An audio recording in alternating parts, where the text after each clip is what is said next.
You have entered the Command Zone, your destination for all aspects of Elder Dragon Highlander. Enjoy your stay.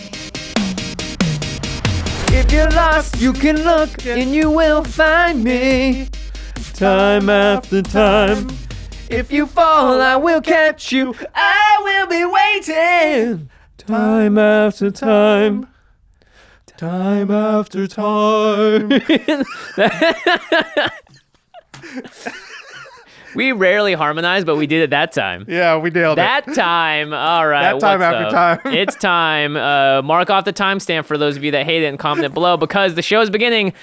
How's it going, everybody? Oh, hello. You're watching / listening to the Command Zone podcast. I'm your host, Jimmy Wong. How's it? It's Josh Lee Kwai. It's time for part 2 of our M21 set review. Good thing we split this into 2 parts because part 1 ended up being an hour and a half. 90 minutes. Oh, my Lord. We got through the shrines, we got through the new planeswalkers, and then we did the green and white cards, which means we have blue cards, red cards, black cards, multicolored cards, artifact cards, and land cards to discuss today. So there's plenty to get through, but before we start, don't forget, cardkingdom.com/commandzone, M21 right on the horizon, obviously because we're talking about it.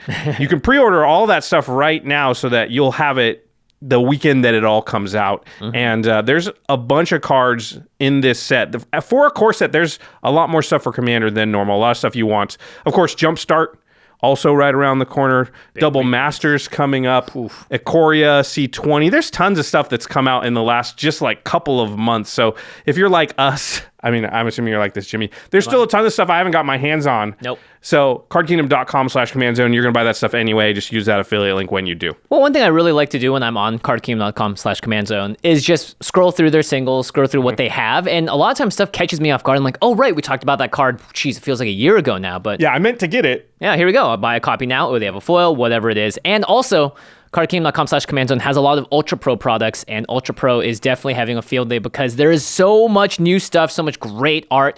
All of the sort of showcase frames in those cards that are special in Ikoria, Double Masters, and all that, they're coming with alternate art versions. We look at a wall scroll that's sitting behind us every single day here on the set. So there's tons of really great products, and UltraPro is the #1 place to get it because it's high quality, it's durable, it's going to last you a long time, and more importantly, it's protecting everything you need. And Josh and I trust it. We've been using it for 5+ years. You can buy a lot of their folios and stuff on cardkingdom.com/commandzone, or if you're just at your local LGS or a big box retailer, they have some stuff there as well as just online. So please take our word for it. UltraPro is the way to go. Yeah, they are the best. And also, people that are the best are our patrons. That's the final way to support all of our content. If you go to patreon.com/commandzone, you can contribute directly to our stuff, and you get all kinds of perks, like hanging out with Jimmy and I on our Discord each and every day. You also get to see game nights, which is coming up very, very soon, a day earlier than the general public. Yeah. So we have our M21 episode on the horizon. You're not going to want to miss that. Patreon.com/commandzone. And we also shout out one lucky patron every single episode. And this episode is dedicated to Jaden Hawley.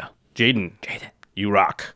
All right, let's get into this M21 set review part 2. So if you haven't listened to part 1, you might want to go do that first.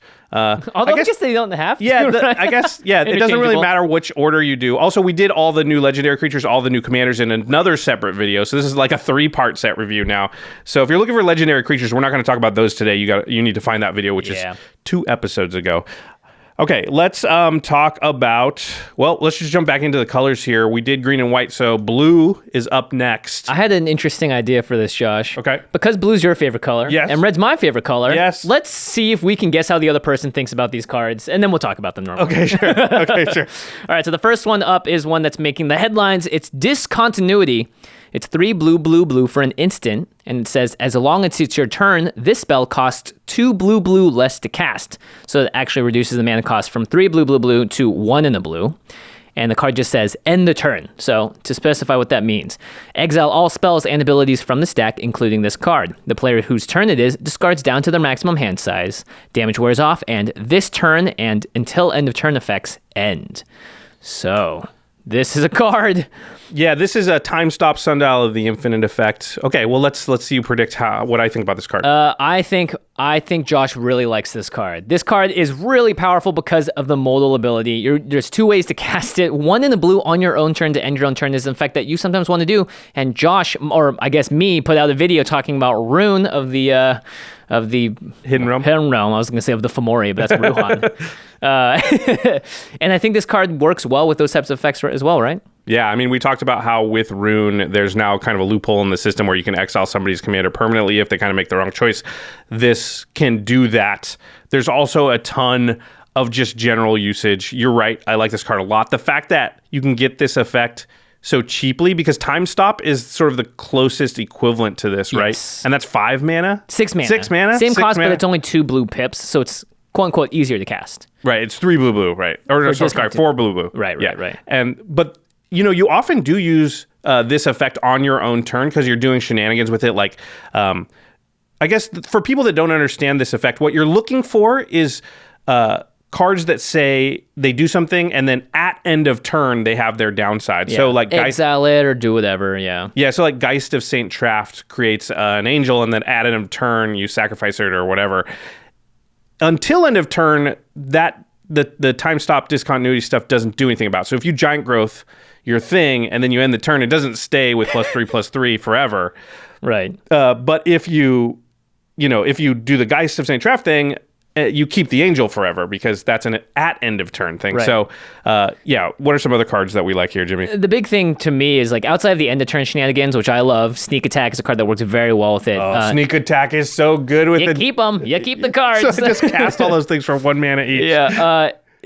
Discontinuity says exile all spells and abilities from the stack. So, Josh, for instance, you played the Uro of Titan of Nature's Wrath, and this is a card that when you cast it, when it enters the battlefield, sacrifice it unless it escaped, which is an alternative cost you pay from your graveyard. However, with that ability on the stack, you can cast Discontinuity, and boom, your Uro sticks around. Yep. Yeah. You can even order it, I believe, in a way that the 2 triggers happen, right? Uro comes in, you draw a card, gain 3 life, put a land on the battlefield. Then you put the other thing on the stack, and then in response to that, you hold priority and discontinuity and keep Uro around. Yeah, exactly. You saw me doing this with Crystal Shard, like responding to those 2 triggers. You could respond to the 2 triggers and end the turn, keep Uro. You put fetch lands down here. So this this is so mean. This is a mean thing you can do to people, which is they fetch, boom, sack the thing, and then you end the turn in between when the trigger's on the stack. It's like stifling. Rune of the Hidden Realm, we talked about exiling things. You've got Cedrus, the Traitor King, on here. Right. Unearth is an ability that says return the creature card to the battlefield. It gains haste, and then exile it at the beginning of the next end step, or if it will leave the battlefield. Discontinuity just gets rid of all those triggers and says, nope, that's actually not getting exiled.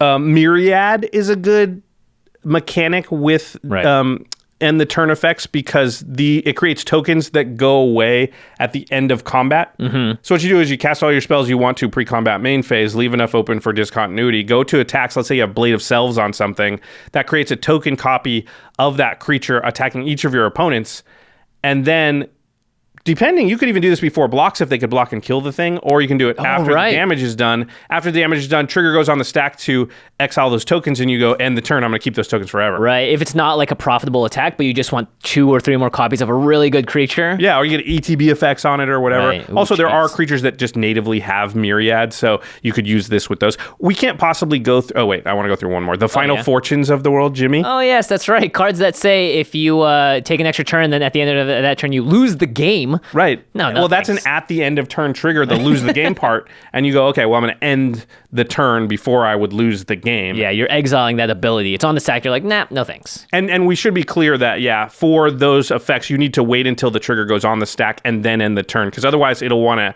put that trigger on the stack sometimes at the beginning of the next end step. Like Rune, you have to wait till that trigger to bring the thing back goes on the stack and then end the turn. Otherwise, it'll bring it back on Jimmy's turn. The next end. So anyway, these are really cool effects, and the fact that this only costs 2 mana on your turn, I think it makes it better than Time Stop. Certainly. Outside by quite a bit. Yeah, the only thing that's holding it back is that there's 3 blue pips. But, so it's like 1 more blue even in the worst case scenario, and that's not even that bad. Yeah. And we're going to find in a second here, we'll get to it in about 3 cards, holding up 6 mana is not going to be the worst thing for you. No, in general, I think blue has a pretty darn good time holding up just mana in general. So let's move on to the next one here. You want to read this one? Okay, this is Ghostly Pilferer. It's 1 in a blue for a 2/1 Spirit Rogue. When it becomes untapped, you may pay 2 generic mana. If you do, draw a card. Okay. So it's inspired, right? That's the inspired mechanic? Oh, yeah, right. When it becomes untapped, pretty much, Yeah. And then it says, whenever an opponent casts a spell from anywhere other than their hand, draw a card. So the Kess decks and the Carador decks of the world, or Muldrotha decks of the world are giving you cards. And then it also says you can discard a card, Ghostly Pilferer can't be blocked this turn. So you can protect it, knowing that you're going to get through, they can't block it, and it'll untap hopefully next turn, and you can draw that card to replace the one that you discarded. It costs you 2 mana to draw the card, so it's not the... I think you just said what Josh Lukai thinks about this card, which is it's not that amazing. I think it has a lot of utility, maybe in the right decks, but otherwise, unless you're facing a bunch of Muldrothas, you wouldn't be running this typically. Yeah, if you know your meta, and there's a lot of people casting things out of graveyards often, you got a Muldrotha, Kess deck, a Carador, that kind of stuff that's showing up in your meta often, then this might be worth it because it's likely to like get in once or twice early, maybe draw you a couple cards if you want to pay that mana, and then maybe draw you a couple cards just incidentally off what people are doing. Right. It is a free discard outlet, so you could, for instance, discard every card in your hand to trigger this a bunch of times. So there are some decks that want that. I put down Tetsuko Umezawa, who's a card that says creatures you control with power toughness 1 or less can't be blocked. So this is like a mono blue Staxy type build you might build here, and Ghostly Pilferer just generates you a lot of value. And it, it's not the most efficient draw engine, but it will get the job done. Yeah, that's the thing I'd say about this overall is if you're using the top part, which is pay 2, draw a card, even if it didn't have, even if it wasn't conditional, and this one is because it has to untap, right? Right. It's still like not for blue. If it was white, sure, but for blue, it's if it was white, that'd be 2 to draw a card is just like not great. It's not something you want to be doing. This is an interesting one. You put down Knowledge Pool. Knowledge Pool is a card that please don't play it. By the way, it makes chaos happen. But with Ghostly Pilferer, very interesting. 6 mana artifact with imprint. When Knowledge Pool enters the battlefield, each player exiles the top 3 cards of their library. And whenever a player casts a spell from their hand, that player exiles it. If that player does, they may cast a spell from among other cards exiled with Knowledge Pool without paying its mana cost. So that's going to draw you cards off Ghostly Pilferer. But in general, this just causes mad mayhem and chaos around the table. And also, generally, the person who plays Knowledge Pool immediately locks everyone out with Teferi. There's a bunch of cards now that basically say your opponents can't cast spells without paying their mana cost, and just means your opponents can't cast spells now. But as combos go, Ghostly Pilferer with Knowledge Pool is one of the nicer ones, right? You're just saying, no, I'm not going to lock you out of the game exactly. I'm just going to draw a lot of cards off of you. This may be one of the few ways that mono white and red get access to cards in other colors, really, is just casting Knowledge Pool and at 6 mana, being like, hey, who's got to cultivate off the top of their deck? I want it. I was going to say vehicles. If you have a deck with touching blue and has a bunch of vehicles, that would be maybe a way to get Ghostly Pilferer tapped without attacking with it. That you could, untap and pay 2 and draw 2. Yeah, still not that great. But again, I think you only play it if they're casting a bunch of spells out of their graveyard in your meta, or they're casting a bunch of spells and not from their hands. Yeah. And then you just also want to instantly have this other stuff. Like you still wouldn't even play it unless maybe I have a couple vehicles in this deck too, and then I have Or you're a reanimator deck. You're playing Lazav the Multifarious. You want cards in your graveyard to be copied. Yada yada. Yep. Very, very a bit more niche, but also at the same time, I think this is like, by the way, just a good power level for a blue card to have. Yeah. Nothing's busted about it. It addresses some problems in certain metas, and it has a valuable effect. And it gets out there early and can attack their Teferi if they play it, which is a thing, right? How good are you at killing Teferi? Yeah. Actually, pretty good. Good job, Ghostly Pilferer. Actually, no one's really that good at killing Teferi. He still takes a couple of hits, but at least, you start to help out. Unless he gets phased out of existence. But then that basically did 3 damage to Teferi rather than 2, right? Okay, all right. Good job, Ghostly Pilferer. You pilfered them. 1 damage. Okay, next up is See the Truth. 1 in the blue for a sorcery. Look at the top 3 cards of your library. Put 1 of those cards into your hand and the rest on the bottom of your library in any order. If this spell was cast from anywhere other than your hand, put each of those cards into your hand instead. So this could be a 2 mana draw 3 at sorcery speed compared to Ghostly Pilferer, untap, pay 2, draw 1. Clearly an upgrade. However, a lot of other times this is just a sorcery speed anticipate. Right.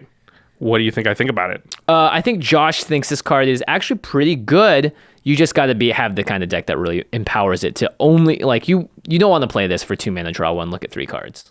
No, you need the ability to cast it from your graveyard, basically. I mean, It says from not your Graveyard, hands. from exile. Yeah, but the most likely place you're going to cast it from that's not your hand is the graveyard. Yeah. So, but I don't think you need a lot, right? If you just have a Snapcaster Maze or Mage and a Past in Flames in your deck. Underworld Breach, everyone's favorite new red enchantment. Yeah, I mean, if you have all three of those, Underworld Breach is so good with this actually because you can cast it over and over again. Oh my gosh, you're right. It just goes... Right? Because remember, Underworld Breach doesn't exile the card after you cast it, so it goes back to your graveyard, which you cast it again out of your graveyard by just exiling the cards. And so if your graveyard's big enough, this just pay 2, draw 3, pay 2, draw 3. If you even do that like twice, that's 6 cards for 4 mana. It's kind of ridiculous. Yeah. So that's really good with Underworld Breach, but I don't think you need 50 of those effects. Well, obviously you wouldn't have that many, but you don't need 5 of those effects. You just need 2, Yawgmoth's Will, or if you just have a couple, I think that's good enough value because this card is very low impact on your deck. You might have a replaceable effect already in there that this is similar to. Like pay 2, pick the best card out of your top 3. It didn't hurt you much, even if you never draw your Underworld Breach that game. And then the games where you do draw the Underworld Breach, it becomes insane. Right. So I don't think you need a ton of synergy with it before it's like playable. Yeah, my Paco and Haldan deck could definitely play this because you can find ways to put this on top of your library, and when you exile it, when Paco attacks, then boom, you can cast it from not your hand. Pretty interesting. You put on a card here we haven't talked about much, but Collected Conjuring. Yeah, I had to look it up. I didn't remember what it did. Right, because there is Collected Company, which is all about creatures. This is the sorcery 2, a blue and a red version. To exile the top 6 cards of your library, you may cast up to 2 sorcery spells. Sorcery, what? With converted mana cost 3 or less from among them without paying their mana cost. And then you put the exiled cards not cast this way on the bottom of your library in a random order. So this is like Collected Company, but way worse, and at sorcery speed, and can only hit sorceries. But it does hit See the Truth, so... And it casts it from not your hand. Yeah, so if you were looking to finally make Collected Conjuring work, congrats, you're a teeny bit close. See, the way I would put that is if Collected Conjuring is already in your deck, then that deck is a candidate that might want See the Truth. Ah, good point. Yeah. This is a card we haven't talked about in years. I know. Helava or Jaleva, Nephelia's Scourge. When it enters the battlefield, each player exiles the top X cards of their library, where X is the amount of mana to cast Jaleva. Helava. We call her Helava, but it's been so long that we're not certain or confident that you will know that. So yeah, and actually created the nickname too on this show, which is another card we're going to be mentioning here in a second. And then whenever Helava attacks, you can cast an instant or sorcery from among those cards exile without paying its mana cost. So it's sort of like Turbo Mill yourself. This creature is a 4-mana 1/3 flyer. Generally in that deck, you want to be casting huge things though, not little. You're not paying its mana cost. Yeah, exactly. So the person who came up with the nickname for Helava is Alex Kessler. So the next card we're going to talk about is Kess, Dissonant Mage, which WotC was kind enough to give to Alex Kessler as a preview card. It wasn't named after him, but they were like, hey, it's close enough. Why not? Yeah. So Kess, Dissonant Mage allows you to cast instants and sorceries out of your graveyard, 1 per turn. So See the Truth, boom, becomes 2 mana, draw 3. Pretty sweet. Yeah, pretty sweet. Yeah. I think this card is like low key pretty good. Yeah, it just works on both ends of it. If you're doing the whole like test of like, is it good this way, that way? It's like actually not bad this way and really good the other way. I mean, at its worst, it's just not very bad. Pay 2, get some card selection. That's like almost a cantrip. Like it's not great, but then the fact that the upside is so big later on in the game, you're just like, pay 2, draw 3. Jeez. And it certainly is great until you compare it to this next card. Okay, so this next card is Front runner. Oh wait, no, you've got to guess if I like it or not. So here we go. I don't think this is a tough one. The test this is gonna really tax your brain. Give me a gimme on this one. All right, it's Sublime Epiphany. Some funky art on this thing. It's pretty cool. Yeah. It reminds me of Days a little bit. Yeah. It's 4 blue for an instant. It says choose 1 or more. So you can choose only 1, or you can choose all of them, or you can choose 3 of these. Wait. There's more than 3? So there's, what did we say? There's 31 different combinations. 31. Because there's 5 different modes on this card. And again, you can choose 1 or more. Not just 1 or 2 or... Okay, so it's a sorcery, right? It's an instant. 4 blue. So here's the 5 modes. Counter target spell. Or counter target activated or triggered ability. Or return target non-land permanent to its owner's hand. Oh boy. Or... create a token that's a copy of target creature you control. Or target player draws a card. So you're always drawing a card, right? 6 mana instant, draw 1 card. worst case scenario, the worst thing this ever does, if the board's like completely empty, is counter a spell and you draw a card, right? Yeah, that's everyone's favorite one blue cryptic command. Right. Which is harder to cast, but a little less mana, but close enough. But it also could bounce a non-land permanent. It also could make a copy of one of your creatures. Cryptic command cannot do more than 2. It also could just counter a Planeswalker ultimate, a triggered ability. It could counter a fetch land, like, the mean thing we were talking about, or ruin returning a creature. Right. But not just do that, but also draw you a card, bounce something, make a token of something. The fact that oh wait, no, you're supposed to guess if I like this card. Sorry, Josh. Hi, I'm Josh. This card is clearly underpowered. Wizards needs to do a lot more to really bring blue up to speed, and certainly creating a single spell that's better than every single red card printed, except for maybe Underworld Breach in the past 2 years. Nah, no prob. This card's nuts. Yeah, this is my other candidate besides Teferi for best card in the set. We always talk about how a 9-mana Expropriate can win the game. Do you think a 6-mana Sublime Epiphany has the ability to do that as well, just given how much it can do? Yeah, I think so for sure, because if you're talking counter a spell, bounce a key permanent, make a copy of your best thing, that right there is total game altering. Yeah. Right? Because it's a 3-for-1. And it's not the same people. So I counter your spell, bounce the thing from one of my other opponents, double my best thing, and all of a sudden, think of the balance shift that just occurred. Stop you. If the third person was in 4th place in the game, you were, in second or first, you just vaulted so far ahead. And it's very powerful. Not to mention there are combo-tastic things you can do with this to just really make it go off. Yeah, this is... Yeah. Listen, Mystic Confluence and Cryptic Command, very powerful cards. If you're in heavy blue decks, you can run those in all those decks. Like, the only reason you don't run them is because you're a nice person. Yeah, you don't want to counter something. But like, objectively, just putting them in your deck is almost always correct. Yeah. And then they just made a quote-unquote better version of them. I think, it's 6 mana, so CEDH and things may not want to run this because it just costs so much. But for casual... this is a powerhouse card. It's just such a blowout. And we hold up 6 mana very often in this format. Yep. And, thinking back to See the Truth, it's 2 mana for a spell that's kind of like Ponder, right, at its worst, but that's only 1 mana. Going from 1 to 2, not a big deal. Going from like 4 to 6, too, in EDH, it's not a huge jump. It's not as big as you might think it is. It's definitely not going from like 4 to 7. Yeah, 7 was our threshold for the stats episode for a reason, because that's the point we saw where it really started to make a difference. There's a big difference between 6 and 7. Yeah.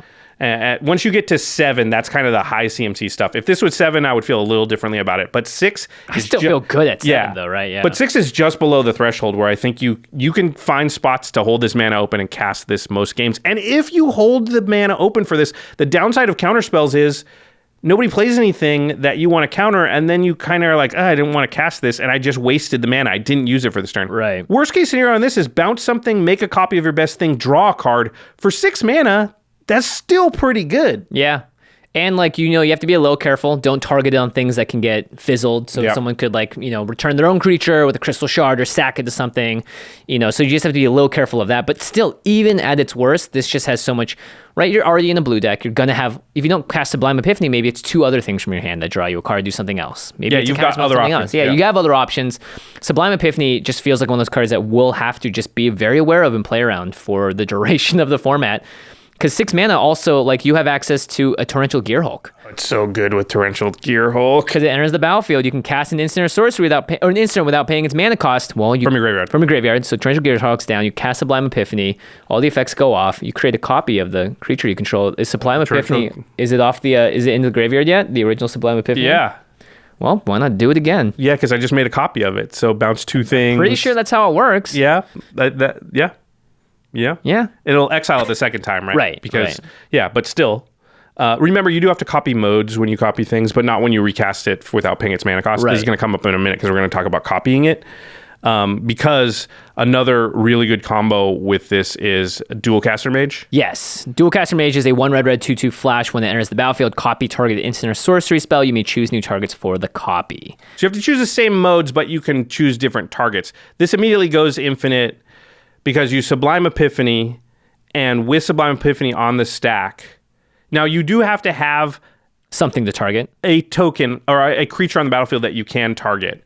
But you go, okay, target, this, target that with the bounce, target me to draw a card. Mm-hmm. And maybe you're not even countering something. And then you hold priority and you flash in Dualcaster Mage, copying the Sublime Epiphany. And that Sublime Epiphany, the second one, targets the Dualcaster Mage. Right, because it needs to enter the battlefield for it to trigger. Yep, exactly. And now when that token comes in, it copies the original Sublime Epiphany, which copies the Dualcaster Mage. And you keep the mode. So you're bouncing non-land permanents and drawing cards this whole time. Exactly. You can also target the same thing multiple times, right? So you don't need to worry about running out of targets. Yeah, because it's all going to resolve. Yeah.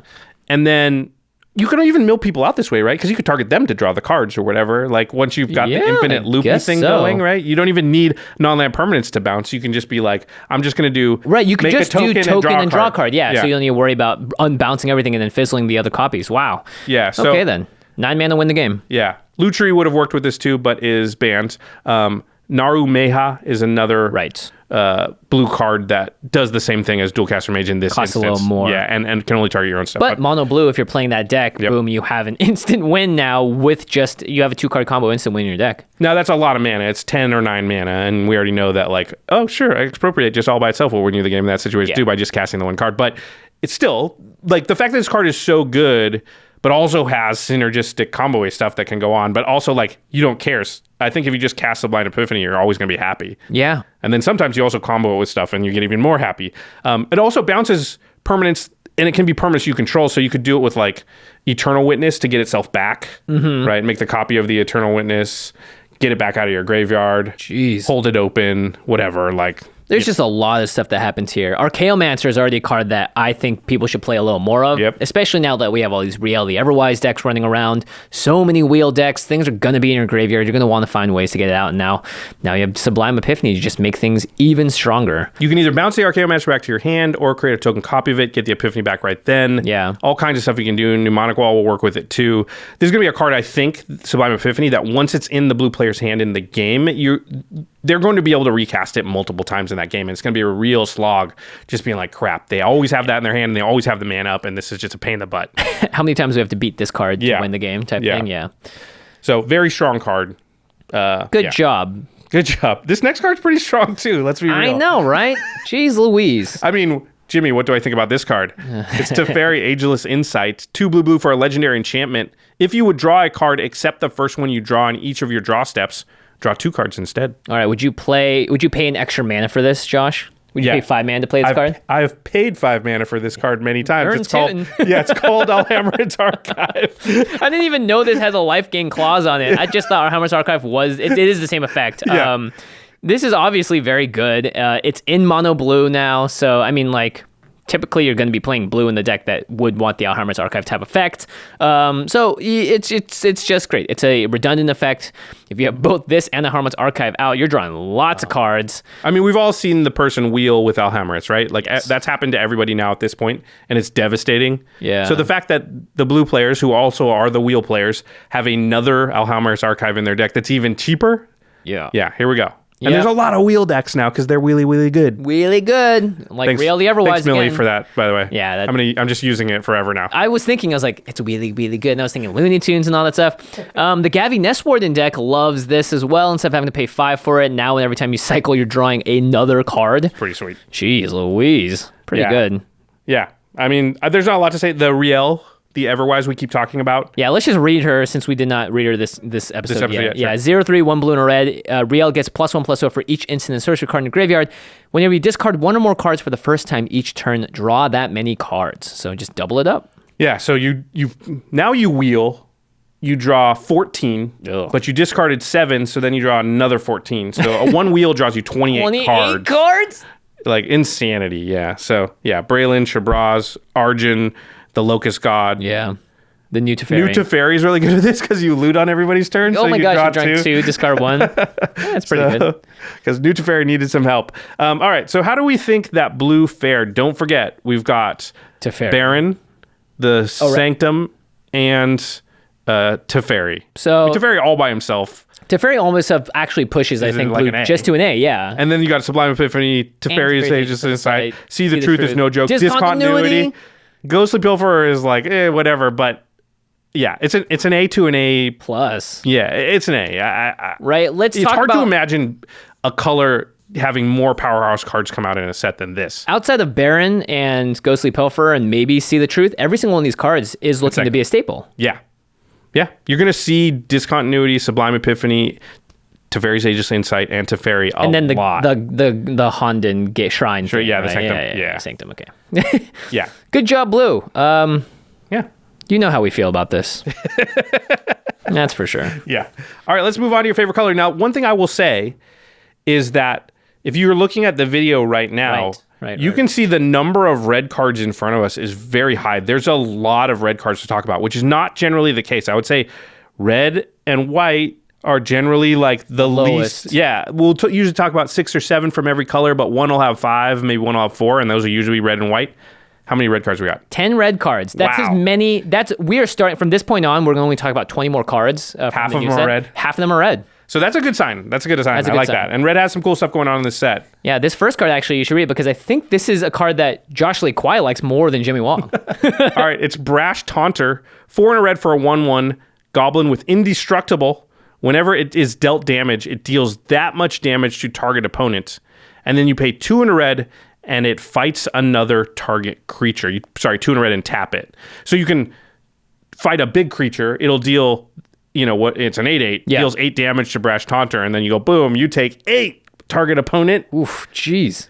It's a Stuffy Doll.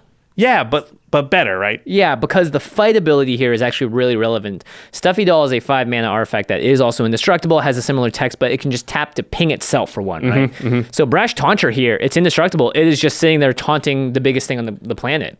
It basically says nobody can really attack me on the ground, right? Because they're just going to take that damage. Right. Unless they have trample or something.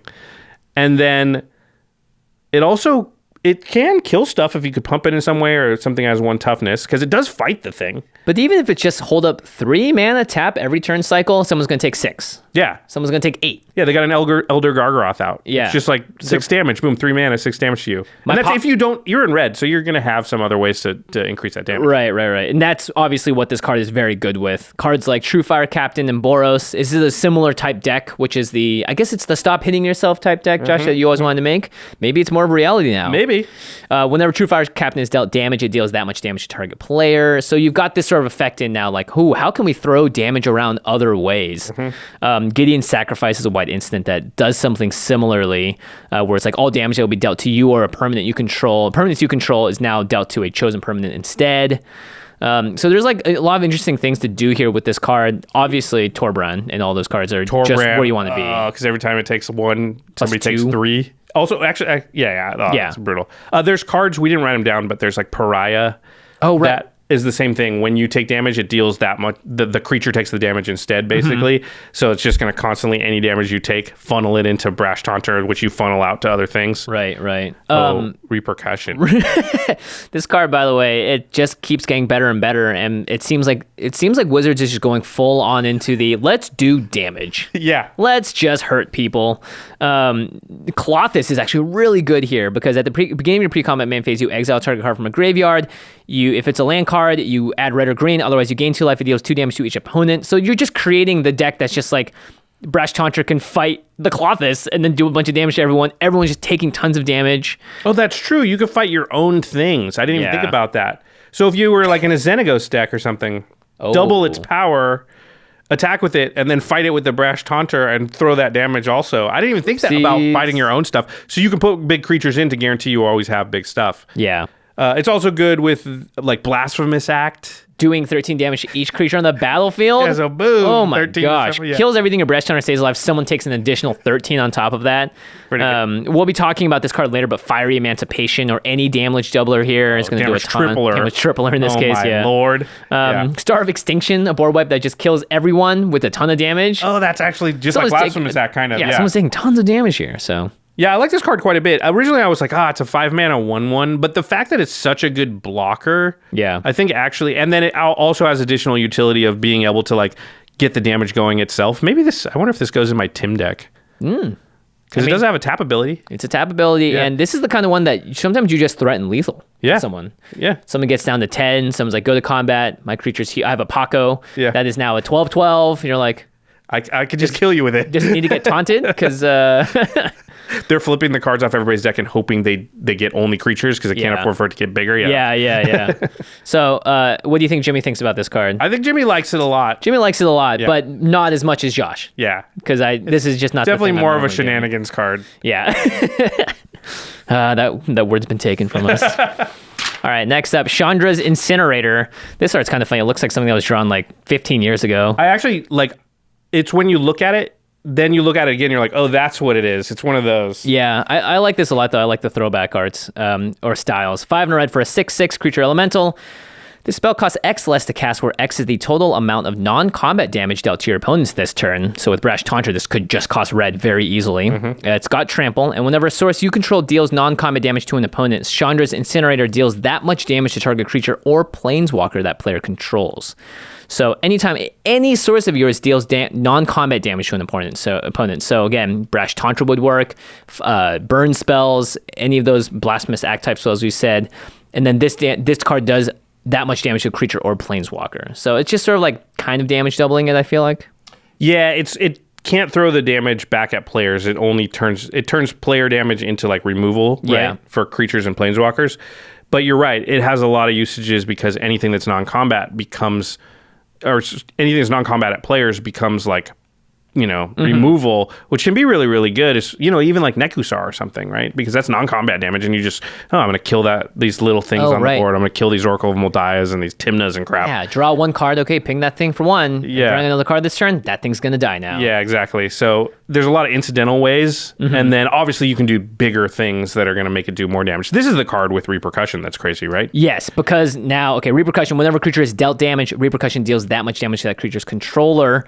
So anytime a creature is dealt damage in combat now, and it's going to deal non-combat damage through Repercussion to their controller, and then Chandra's Incinerator is going to trigger and deal even more damage to another creature, or just basically start pinging things off the planet. Yeah, that's just that's it. It's not infinite, but it's going to basically kill everything, right? Because you deal... Oh, right, you're right. You attack with something if they block. I guess they don't even have to block. If you just like pinged...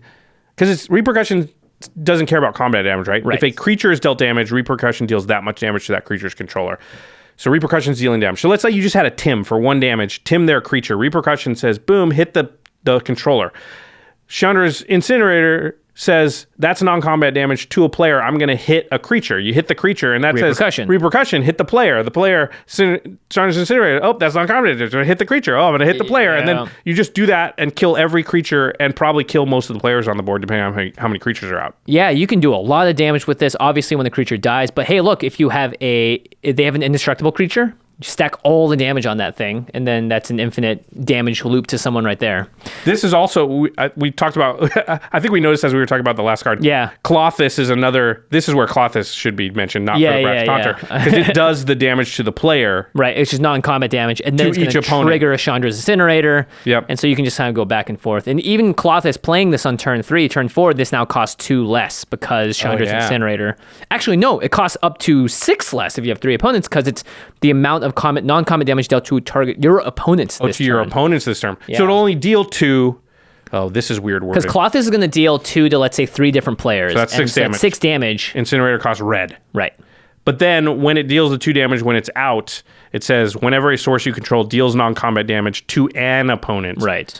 So when it deals 2 then, that's just 2 damage 2. all at once. So it'll throw 2 damage at a creature, not 6 damage at that point. But this makes this insanely easy to cast the turn after you play Klothys. That's cool. Yeah. Actually, beginning of your pre-combat main phase. Yeah. So you have to cast it and get back to your upkeep into your first pre-combat main phase. But it doesn't matter. Like Chandra's Incinerator doesn't care when the damage happened as long as it's this turn, right? Yep. This goes, I think, automatically into a Perforos deck. It's right. Anytime a creature comes in, it's going to do 2 damage to each opponent. Right. One creature, again, Chandra's Incinerator costs red because it's 6 damage has been done to your opponents, and then from there on out. And then when you play this, it'll trigger Perforos dealing non-combat damage. So then it'll shock something right then. Right then and there. Yeah. As you cast it. And you cast it for red. Oh, it's really good in Perforos. Yeah. As if Perforos needed more friends. A shout out to our game nights. Rurik Thar the Unbowed here. Oh, yeah, Matthew. Whenever a player casts a non-creature spell, Rurik Thar deals 6 damage to that player. Smash! Smash! Artifact bitch! And again, that's just one non-creature spell. Chandra's Incinerator now costs red. And now anytime they cast a non-creature spell, they not only take 6, but then you kill a creature basically because that's 6 damage to a creature or planeswalker. Yeah, that's going to kill almost everything. Yeah, so I like this. Red's going nuts with damage here. Count me in. Pyrohemia, Pestilence, really, really good with this because it is a 6/6, it will survive, and that's non-combat damage that you then basically keep throwing at things. You're gonna do a basically damage-based board wipes is now Red's bread and butter here. Rakdos, Lord of Riots, cares about non-combat damage, so I can see it going in that deck. Right. Obosh, yes, another Obosh. deck we talked about recently. I can see it going in that deck. It's an even CMC card, but the effect is significant. Yeah, that deck, like Zoju, the Punisher and stuff. Every time they play a land, you deal 2 damage to one of their creatures. That means no small creatures can stick around, right? Honestly, I think if you're running this in any of these decks we talked about, it's never going to cost 6. This is going to cost 2 or 3 at the most times. So, which is great because it has a really relevant ability, and it's a 6/6. 6/6 Trampler. Yeah, pretty cool. Pretty cool. I like that card a lot. Likes this card a lot too. Oh yeah. How do I think Jimmy likes this card? I think he loves it. Yeah, I definitely love this one. Okay. Next up, we have the Conspicuous Snoop. Goblin fans. A lot of people talk about this one. Yes, there's a lot to do here. It's red for a 2/2 Goblin Rogue. It says play with the top card of your library revealed. You may cast Goblin spells from the top of your library. And as long as the top card of your library is a Goblin card, Conspicuous Snoop has all activated abilities of that card. So this harkens to a lot of different cards over the years, but this card advantage from the top of your library for Goblins thing is kind of new. It's very new. This would be an automatic include pretty much in any Goblin deck. Yep. Kiki Jiki, right? So this has the activated abilities of that card. If Kiki Jiki is on the top of your deck, a Conspicuous Snoop becomes a copy of that card. Now, the card that people are most talking about with this would just be the Goblin Recruiter. So this is a 1 red Goblin. When it enters the battlefield, search your library for any number of Goblin cards and reveal those cards, shuffle your library, and then put them on top of it in any order. So there's a few things you can do here. Because you're copying the activated abilities, there's a lot you can do. If you have a Skirk Prospector, for instance, this is a card that lets you sacrifice a Goblin to add red. If you have then a Turch Courier, which is a card that allows you to sacrifice it and then another target creature gains haste until end of turn. And then you can have a Kiki Jiki on top with a Goblin Sharpshooter, and then all of a sudden you're giving all of these cards a lot of haste. You're casting from the top of your library because you're continually making copies of it because you now have a Kiki Jiki combo out. You can stack them for mana. You can do basically anything you want. You can cast like every card, every Goblin in your deck from that point out with a few of these, with the combo like this. Yeah, it's super combo-tastic. It's really good. Obviously, it's a Goblin-only card, right? Like, this card doesn't do a lot if you're not in a Goblin deck, because only the first line of text, which is show the top card for your library to everybody, like, if you don't have any other Goblins, the rest of the text doesn't do anything. Yeah. Yeah, but in every deck with... 25 plus Goblins? Yeah, if you're a Goblin deck, you're going to be running all the Goblins, Krenko and all those guys. Goblin Recruiter is the big combo piece here because you get to stack it, and then boom, you get to sort of play the cards off the top of your library, use all the activated abilities because of the Snoop. Pretty powerful stuff. Yeah, very cool. I think Jimmy likes it. Yeah, one of my first commander decks was... We're not very good at Kiki Jiki. this game where we guess what the other person likes because the other person keeps going, I love this card, and then before we guess a guess. It does say a lot that all of the cards so far were like, hey... This is cool. This is cool, okay. Yeah. Thank you for doing this to Red. We appreciate it. All right, the next one is a type of effect we've been seeing a lot more recently. It's called Double Vision, 3 red for an enchantment. Whenever you cast your first instant or sorcery spell each turn, copy that spell. You may choose new targets for the copy.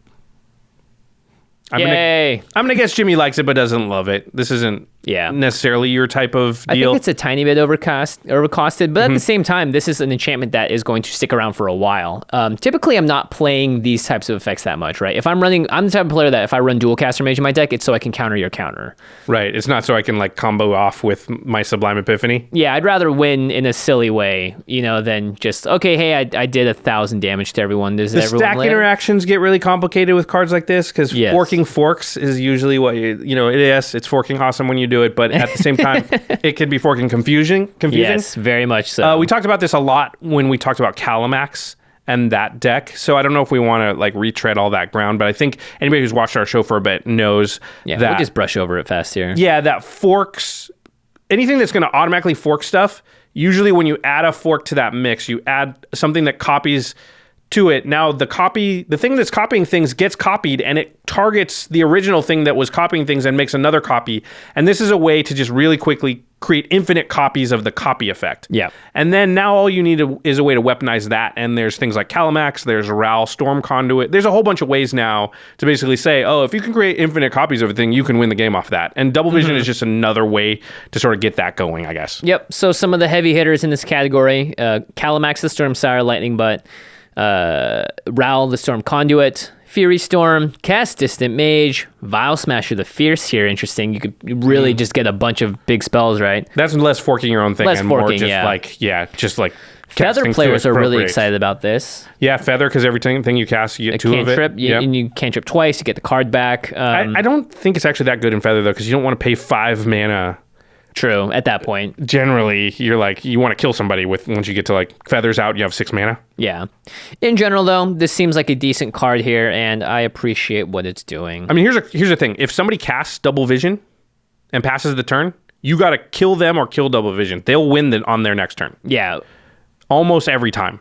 They have the ability to. It's like casting Kiki Jiki and being like, past turns, like, well, should we let Kiki survive? Yeah, like, it'll probably be fine, right? No, it won't be fine. You're going to die. Yeah. That card says win the game on it, pretty much. Yeah. In 1,000 different ways, too. You can't even predict what's about to happen. It is basically Kiki, but for spells, right? It's copying, right? Yeah. Yeah. Okay. Double Vision. Yeah. Your eyes aren't playing tricks on you. I am. No Kiki on the card, though. Can't see him there, unfortunately. Yeah. Okay. This next one, creating quite a bit of buzz. I like this one. Jimmy likes this one. Are you kidding me? This card Jimmy loves this one. This card is not just great, it's hilarious. Because green gets cards that are like triple your mana. Yeah. Red gets Fiery Emancipation. 3 red for an enchantment. If a source you control would deal damage to a permanent or player, it deals triple that damage to that permanent or player instead. We're in the age of tripling. Yeah, right? And this is, because we had Nyx Bloom Ancient and whatever, and this is the damage tripler, and boy, it's going to do a lot of damage. Yes, this thing is going to just... And 6 mana, right? Like, Furnace of Wrath is 4 mana, Dictate of the Twin Gods is 5 mana. For 1 extra mana, you can get triple the damage. And I think unlike Nyx Bloom Ancient and some other things, it's harder to take advantage of like Nyx Bloom Ancient the turn you play it. Yeah. Fiery Emancipation, if you just have some creatures out... Swing. You cast it and swing. So you can get the advantage of it like right then. Mm-hmm. And, you know, if you got one creature that's decent size with trample is going to become lethal immediately with this thing. It's funny, Maelstrom Wanderer, because it cascades, if you cast Fiery Emancipation off Maelstrom Wanderer, who is a 7/5, that's an instant kill with your commander because it's 7 times 3 if you have blockers or whatever. Yeah, this is, you know how Crater Hoof is probably the last thing a lot of commander players see, you know? right. This will be the last thing a lot of commander players see. Yeah. You play it, and that's the last thing you see before you die. Yeah, it's true. I mean, right? I think this is the right way to theme it here. Green needs to swing in with big butts to kill you with trample. Red's trying to do straight damage to your face. And this is a card that is on the same power level, I would argue, as Crater Hoof Behemoth. It's probably not quite as good, which I think is good. Crater Hoof's probably a little above the threshold that we would want normal cards to hit. Yeah. But this is just very useful to red and very good. Well, if I like to think about, like, you play this as an enchantment, it's going to be there for a while unless someone gets rid of it immediately. With Crater Hoof, if you only have, like, 2 creatures out, there is a chance you can't kill everyone. That's true. With Fiery Emancipation, at least when you get damaging, it's going to have some effect. I guess Crater Hoof too, right? Even on, I guess at its worst, it's still doing... having a big effect on the board. So is the same goes here for Fiery Emancipation. I mean, this is like Double Vision, though, right? Like, if they cast it in past turn, you better kill the Fiery Emancipation or kill them, because you will die. You will die, indeed. Jimmy likes this card. There's no doubt about it. This is I play Furnace of Wrath. I like this card. This is a sweet card. Yeah.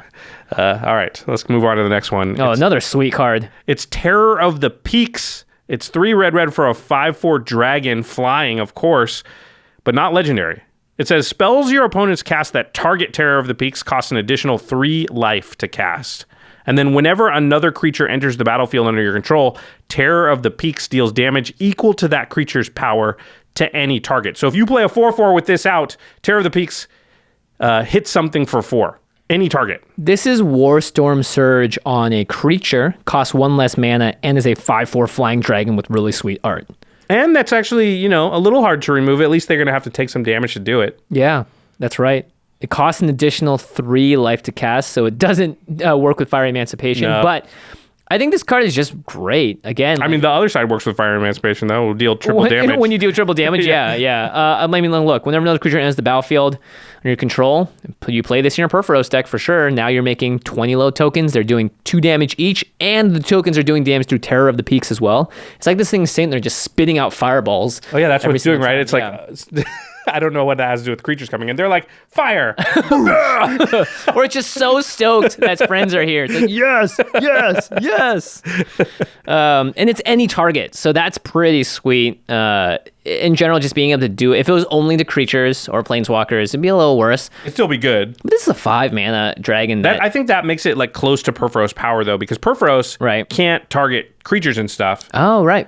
Just opponents. Yeah, but sometimes you're like, okay, I really need to kill that Thrasios, and then I'll go after this player. Yeah, Perforos is each opponent. Terror of the Peaks is just one target. So that's good.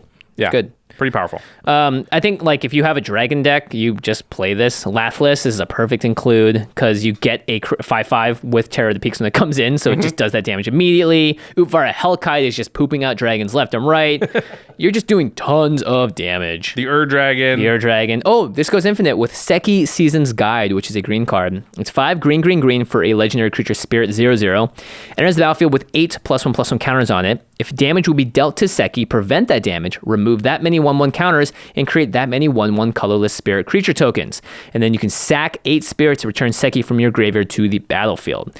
So you play Seki, you deal 8 damage to it. You get 8 1/1s. You sack the 8 1/1s to bring Seki back out, which does 8 damage to Seki, which infinite, but that's infinitely, you need something else to You need a Perforos, you need Impact Tremors, you need some things that basically just go hard with this card. But that's infinite amount of creatures entering the battlefield. Entering the battlefield, going to their graveyard, right? There's lots of different things that go infinite there. Living Death, one of my favorite board wipes, because you exile all creature cards from their graveyard, and then you sack all creatures you control. Then you put all cards you exile this way onto the battlefield.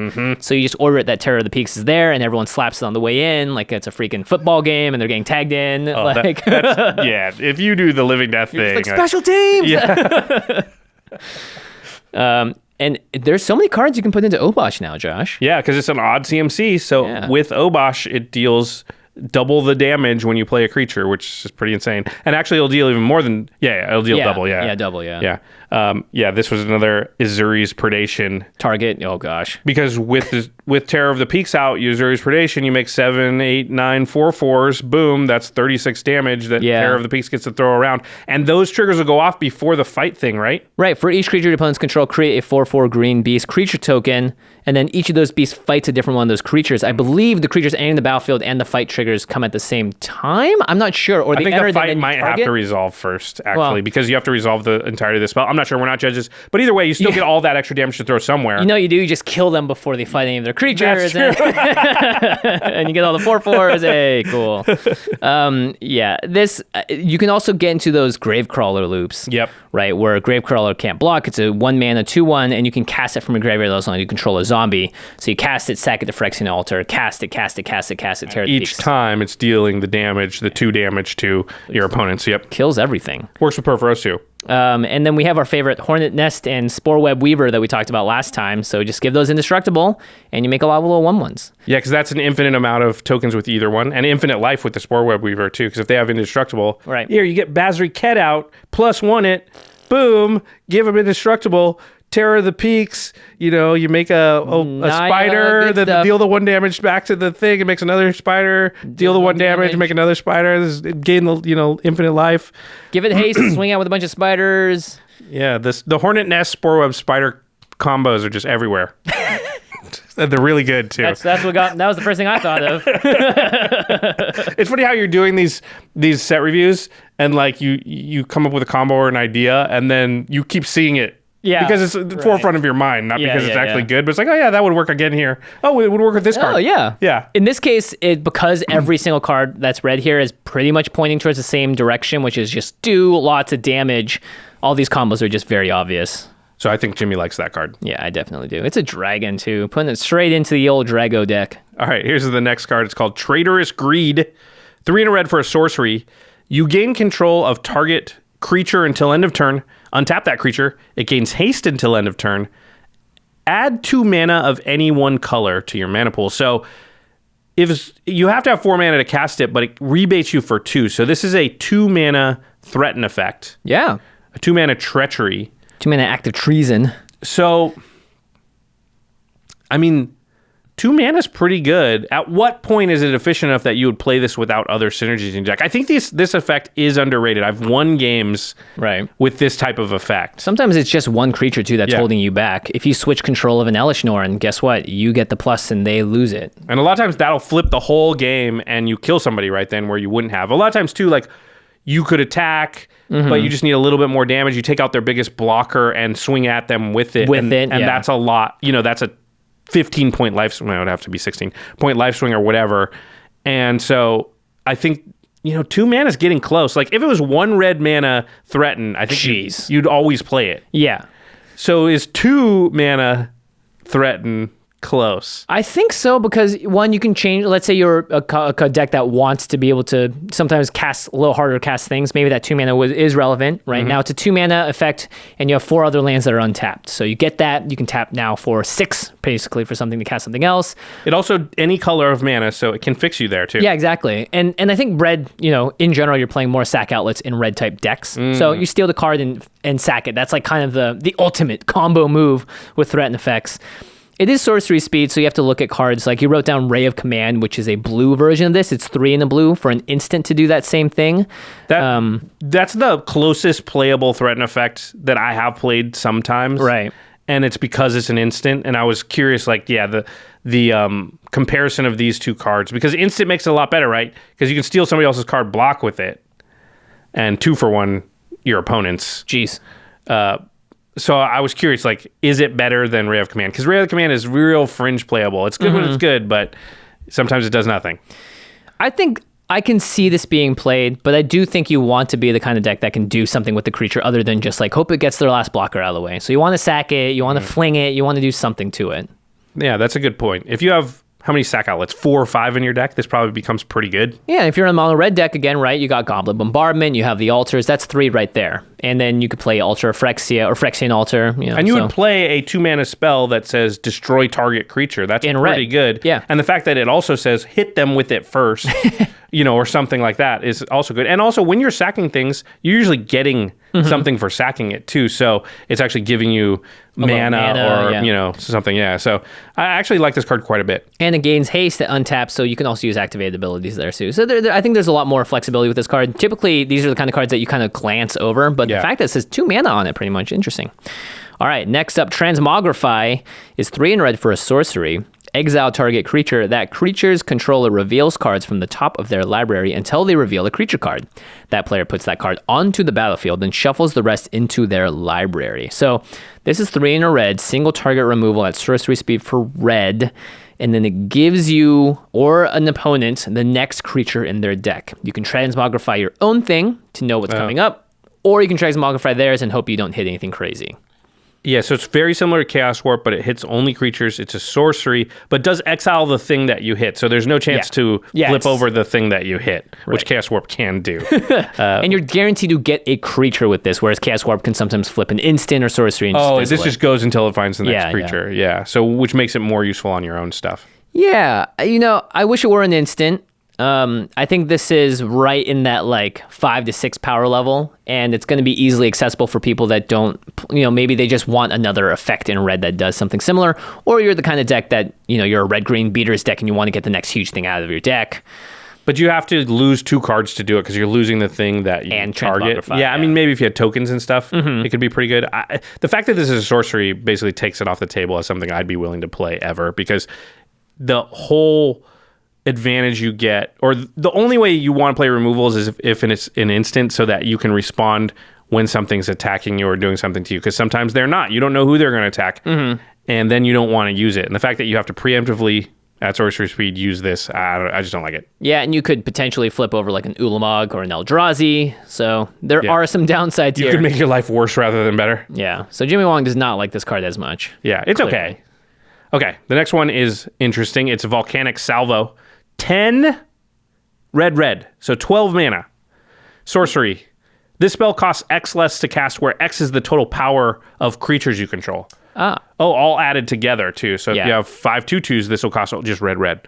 And it says Volcanic Salvo deals 6 damage to each of up to 2 target creatures and or planeswalkers. Ugh. For something that's 12 mana and a sorcery, the first thing that comes to mind is why can't this hit players? True, could at least finish them off. It's just too good and like limited and stuff then probably. Yeah. But it's a rare, so they could do that. Yeah. Maybe even too good for standard. Who knows? I'd say a good, like, modest case scenario is you have 5 power worth of creatures out, which is 7 mana to deal 6 divided twice. I don't like it. Yeah, Blasphemous Act again counts the power of creatures across the entire battlefield. This is only on your side. 12 mana, probably not great. Yeah. I'd rather play the one that you sack 2 lands and you can deal 4 damage instead of paying the mana cost. I forget the name of it. It's fire something. It's all fiery in the end. All right, the last red card we're going to talk about here is Unleash Fury. Surprisingly good, I think. 1 in a red instant, double the power of target creature until end of turn. So similar to like Temur Battle Rage or something like that. But that's just double strike, right? Double strike, which doubles the power basically, right? Yeah. I mean, this can have other usage. Doubling the power is better if you're going to Chandra's Ignition or some other things, so I do think that's good. But the fact that it's an instant and can just kill people out of nowhere is pretty strong. This is the kind of card that you want to stack on your Greven, I would say, because Greven gets plus X plus O. He has Menashe, by the way, just so you know. Where X is the amount of life you've lost this turn, and whenever Greven attacks, you may sack another creature if you draw cards equal to that creature's power, and you lose life equal to that creature's toughness. So it's nice. It's not like a giant growth, right? Yeah, it's just the power here. You played against my Greven deck a lot, and it's very often swinging for 11 plus, which means that now 2 mana just kill somebody. Yeah, and if you don't want to do that, you just double the power of like your weird 6/1 creature, and you're drawing 12 cards and losing 1 life. Oh, I didn't think about that. Yeah, that's interesting. That's great. And it doesn't double the toughness, so it'll... Right. Yeah. Oh, okay. All right. So that's good in 2 scenarios with Greven. I like that. Yeah. Xenagos, Synagod, those type of decks, double it, then Xenagos will double it again, so this is a quadruple up. Lay down the smackdown. Yeah. The fact that it's an instant, you will kill some people out of nowhere. Temur Battle Rage sees actually quite a bit of play in those style decks, and some decks want 2 of those, and I would say this is a good second one. Temur Battle Rage does sometimes give trample, which I think makes it a little bit better, but this, like we said, has some other usages with some other cards, like Greven. Temur Battle Rage won't double the power of the thing you're sacking and draw you more cards, so yeah, that might even out and make them about the same. Maybe Feather likes this deck as well. Oh, yeah. Yeah. Yeah. Okay, let's take a look at red here. I wrote A originally, just like this is an A. There's more than 3 cards we can talk about, and you want to play a few of them.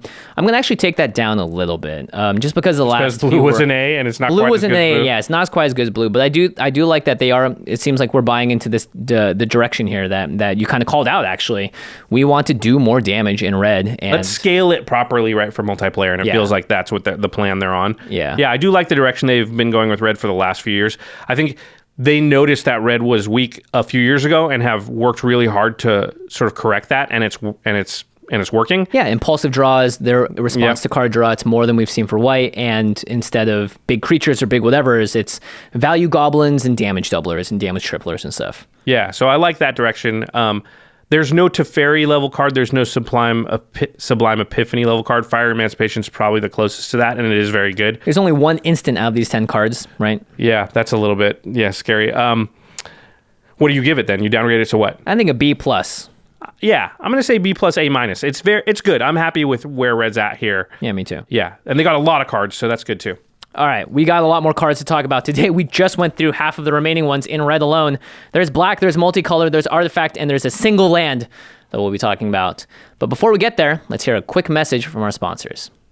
I've been obsessed with clutter recently, and being at home all the time, you really start to see all the opportunities where you can start to cut down. Yeah, it's funny. Once you notice something that like kind of bugs you, it starts to really get on your nerves over time. Yeah, and one thing that's always on my mind is how physically connected I am to my computer or my phone. So I've just gone wireless on everything. My mouse, my keyboard, and finally my headphones thanks to these wireless earbuds from Raycon. And their newest model, the Everyday E25 earbuds, are their best ones yet. With 6 hours of playtime, seamless Bluetooth pairing, more bass, and a more compact design that gives you a nice noise-isolating fit. Yeah, seriously, Raycons are super comfy. I sometimes forget they're even in my ear. And they're great for anyone out there who likes to listen to our podcast on the go. Getting rid of the wires is a game changer, and Raycon earbuds really give you the freedom to go wherever you want and take your music or audio with you with no hassles. And now's the time to get the latest and greatest from Raycon. Get 15% off your order at buyraycon.com/command. That's buyraycon.com/command. 15% off of Raycon wireless earbuds. Again, buyraycon.com/command. Order yours today. You know that feeling you get when you've got a really cool package on the way? Yes, it reminds me of that excitement that you would have on the morning of Christmas as a kid. Right? And it's nice to break up that constant flow of flyers, bills, just general spam, and have something to truly look forward to. And one thing Jimmy and I have definitely been looking forward to recently, each and every month, is our Box of Awesome from Bespoke Post. Yeah, Bespoke Post is a custom-themed package of high-quality goods shipped straight to your door. And no matter what you're into, from style and grooming goods to barware or outdoor gear, Box of Awesome has something for everyone. They totally do. For my first one, and you're going to like this, Jimmy, I chose the Juntos box, which was all the ingredients to make a delicious and authentic paella. Oh. You even get a full-size carbon steel pan, which we're definitely going to be using for other recipes in the future. Nice. So I went with the Rooted box, which has everything I need to grow my own beautiful little house plant.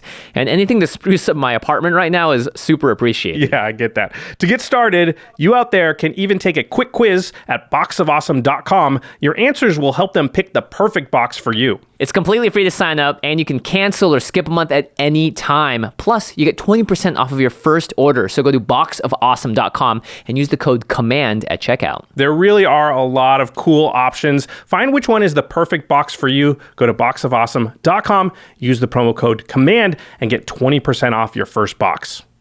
All right, we're back. It's the M21 set review. We're on the home stretch here. We've got just 10 more cards to go. We're going to go finish off the colors first. We're going to be talking about the black cards, and there's only a few of them to talk about. Let's start off with Hooded Blightfang, 2 and a black for a 1/4 snake with Death Touch. Yes. Whenever a creature you control with Death Touch attacks, each opponent loses 1 life and you gain 1 life.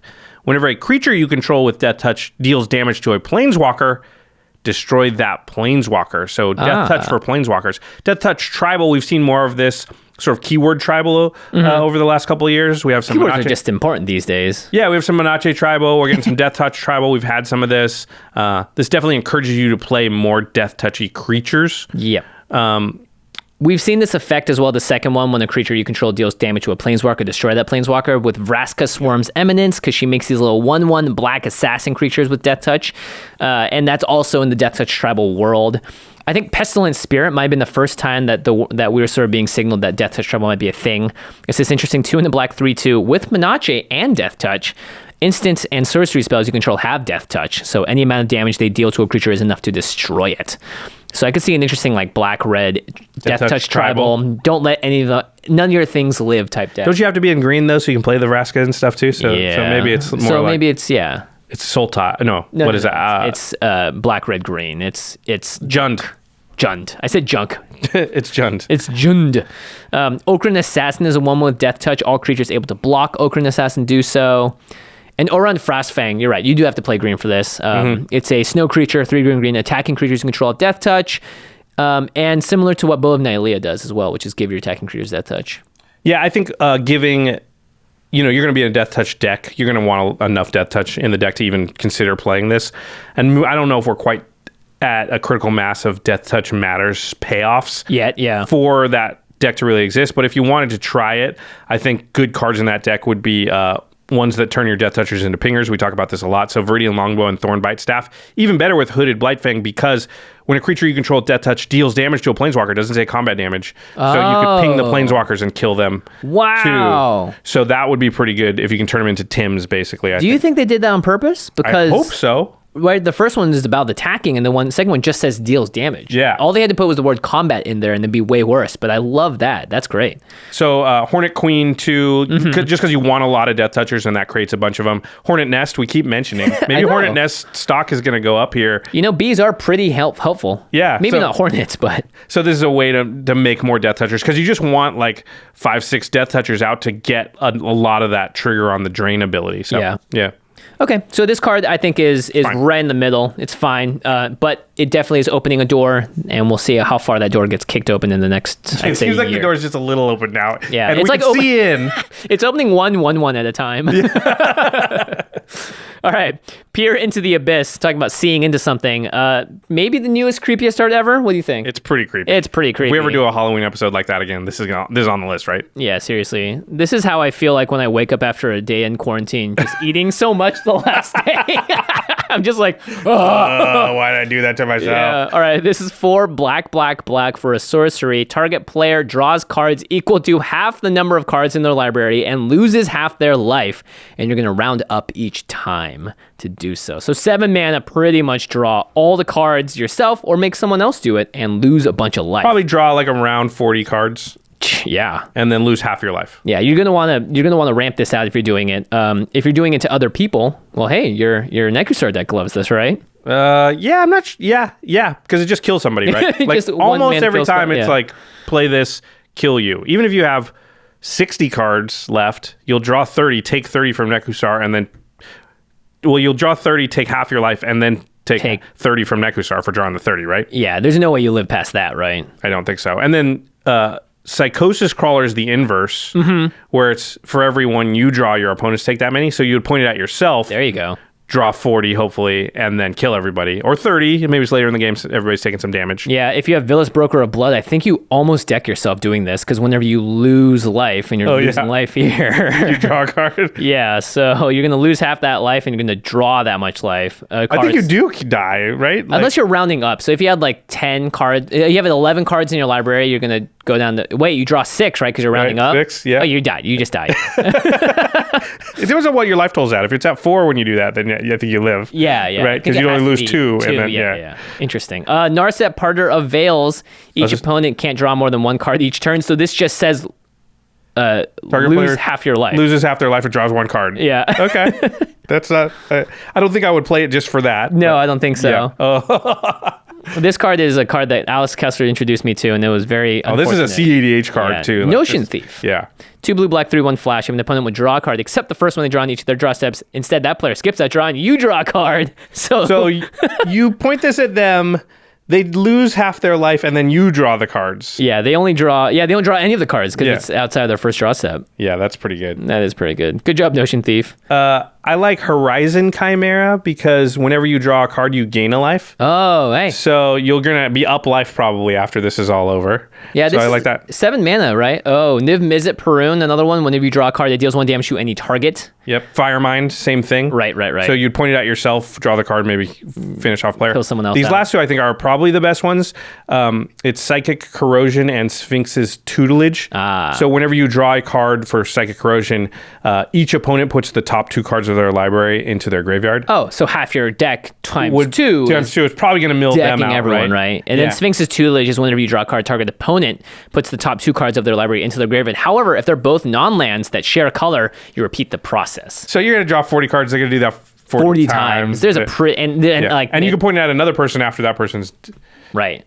So resolving this is going to be a pain in the butt.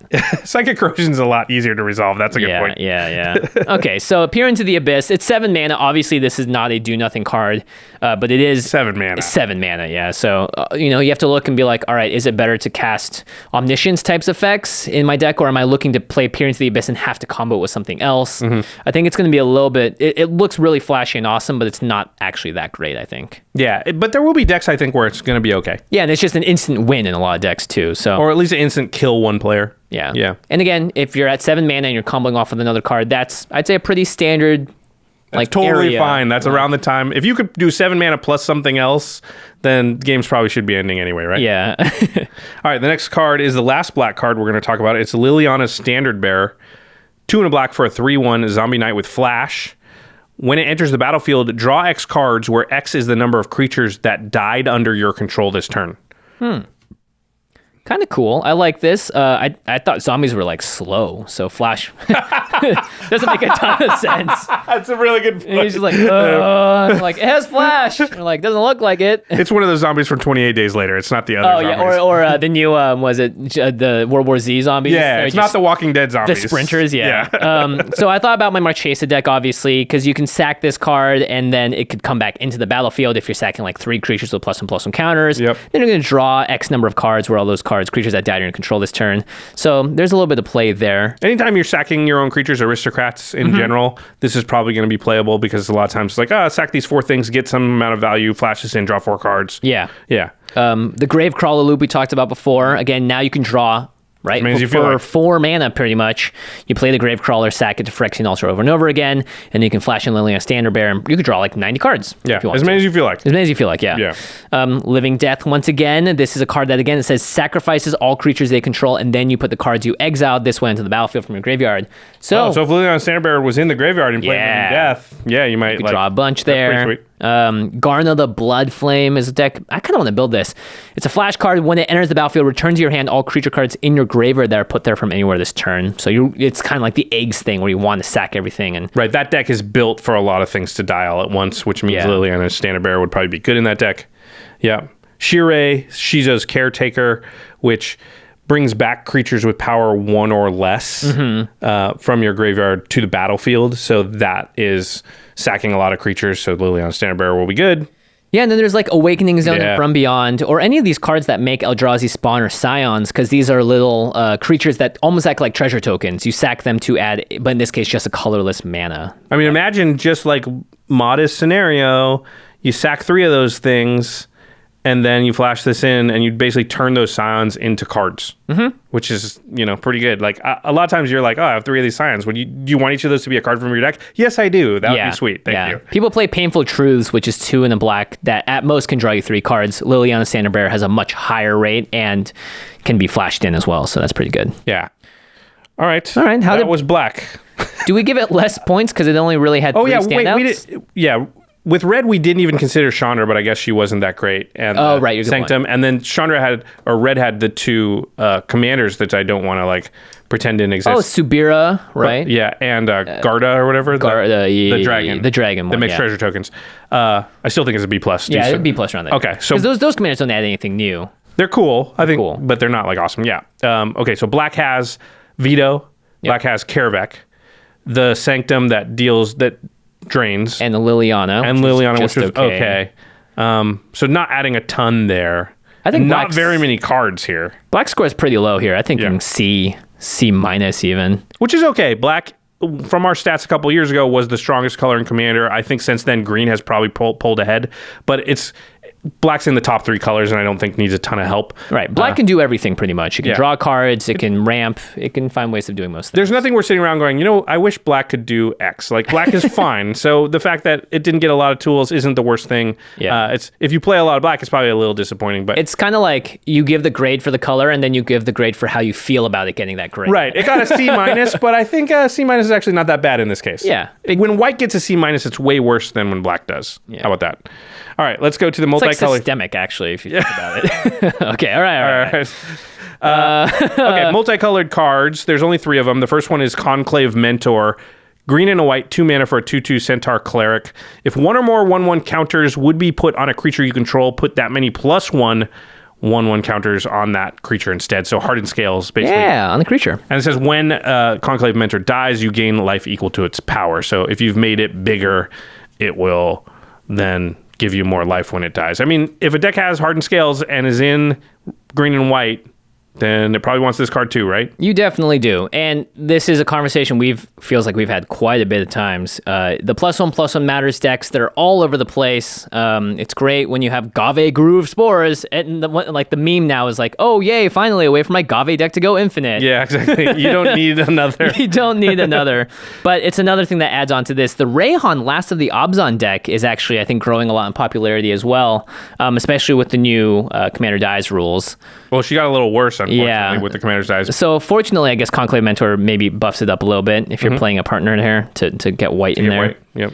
Tyam, the new one that cares about counters on creatures. Oh, yeah. Obviously going to play nice with this. Marith, Will of the Wild, again, wanting +1/+1 counter matters cards. The Ozolith. Oh, yeah. Yay. Keep your counters around and transfer them to creatures and stuff. Yeah. We don't have to talk about +1 counters much, right? Yeah.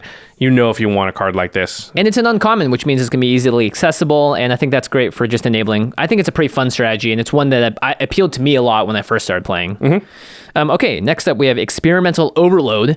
2, a blue and a red for another uncommon. It's a sorcery. Create an XX blue and red weird creature token, where X is the number of instant and sorcery cards in your graveyard.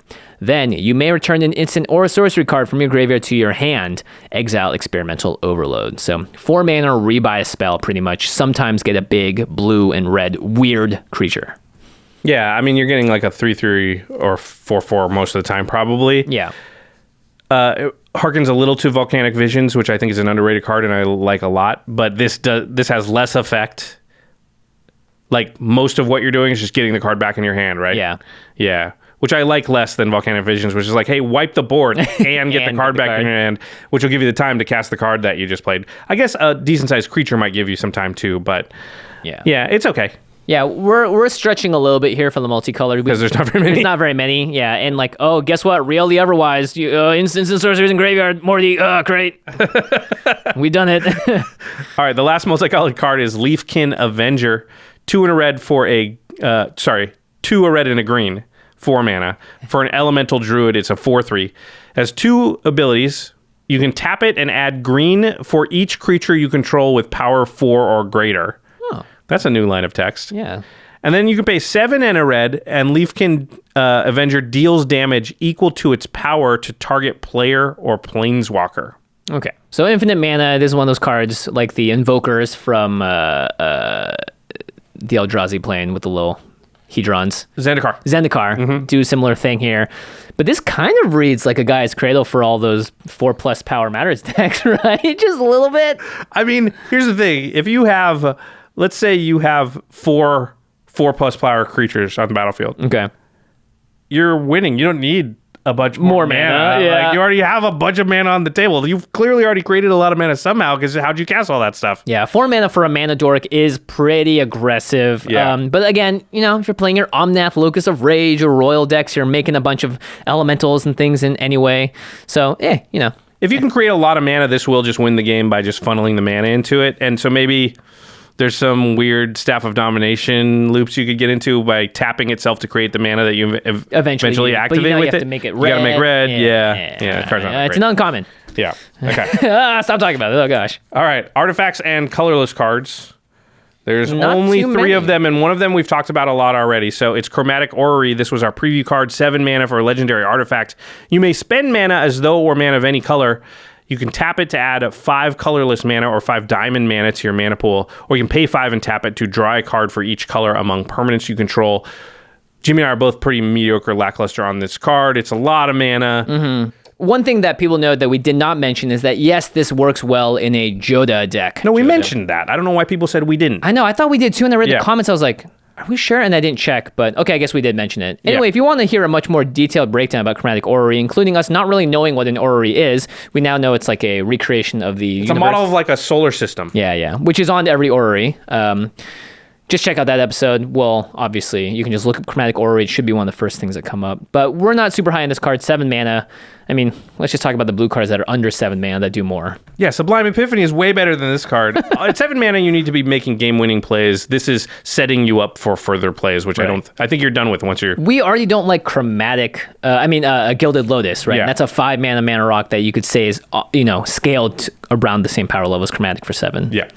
All right, next up we have Maze Mind Tome, 2 for an artifact. You can tap it to put a page counter on Maze Mind Tome and scry 1, or you can pay 2 and tap it to put a page counter on Maze Mind Tome to draw a card.